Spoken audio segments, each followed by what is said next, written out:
So how do you accurately predict the sales that are going to happen in your business this month, next month, the following month, this launch, next launch? We're going to talk about 3 numbers that you can look at that can help you accurately predict what your sales are going to be.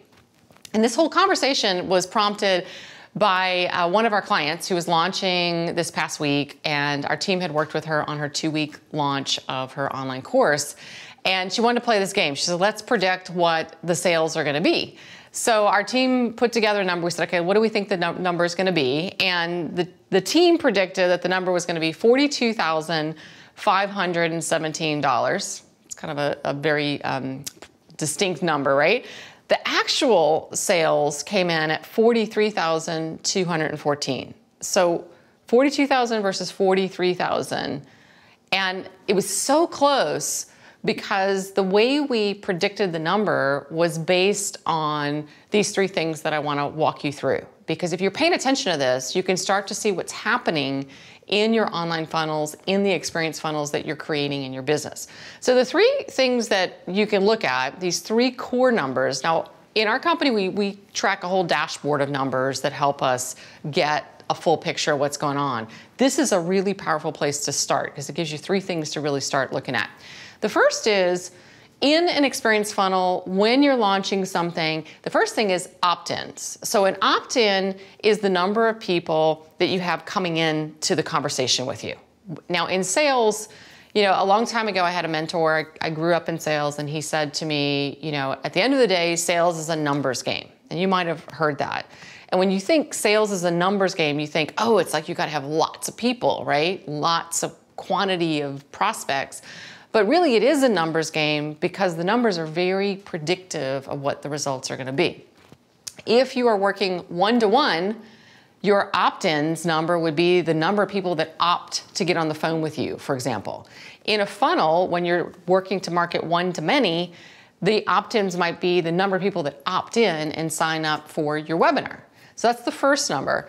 The second is the amount of people that see your sales message. So let's call that sales message views. So if you're working one-to-one, the people that get on the phone with you and they talk to you and then get to see your sales message might be the people that you send a proposal to. So the number of proposals you send out would be your sales message views. If you're working one-to-many and you're marketing to lots of people in an experience funnel, in your online launch, then the sales message view might be the amount of people that opted in for your webinar, actually came to the webinar, and then saw your sales page for your offer. So that's a big number that we got to pay attention to. Who's actually seeing the sales message? Once people see the sales message, the third number that we need to look at is sales conversion. Like how many people of the ones that saw the message actually bought? And when you start to look at these numbers, you can get really clear on how to predict what your revenue is going to be. So let's take an example. So let's say you're selling one-to-one and you get 10 people that come in to a call with you. They opt in to get on the phone with you in a discovery call. Of the 10 that opt in, 5 of them are viable prospects, and you send them a proposal about your way of serving, whether that's a coaching program or maybe you have a workshop that's coming up. And of the 5, let's say 20% of them say yes. So you've got 1 sale. And if that 1 sale is, say for a $997 coaching package, you've got $997 in revenue that's coming in. The same numbers, when you start looking at this tracking from 10 opt-ins to 5 viewing the message to 1 buying, this becomes a predictable formula that lets you know how many people you need to have calls with in order to get the number of sales that you want. The same thing plays out when we're doing online experience funnels. Because if you have, let's say, 1,000 people that sign up for your webinar, and let's say half of those people show up in the webinar, they listen to you teach, you invite them to come to your sales page and see your offer, you've got 500 people seeing your sales message. So 500 views. If you close 10% even of those people, you've got 50 enrollments in your offer. And if it's the same $997, you've got $50,000 of revenue on those 1,000 people coming into your experience. This is a really predictive way to be able to estimate what your revenue is going to be. And that's exactly what we did when our client said, hey, what do you think the numbers are going to be? We looked at these numbers and we were able to predict what her sales were going to be.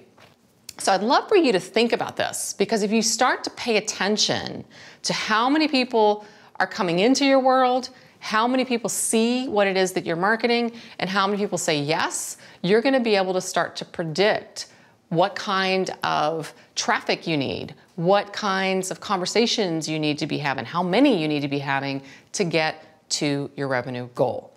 So the question I have for you is, what are you tracking? What questions do you have about tracking this? Because having a dashboard in your business that helps you predict not only what this month's sales are going to be, but next month's, 3 months from now, for the whole year, that's how you create real predictability and real value in your business.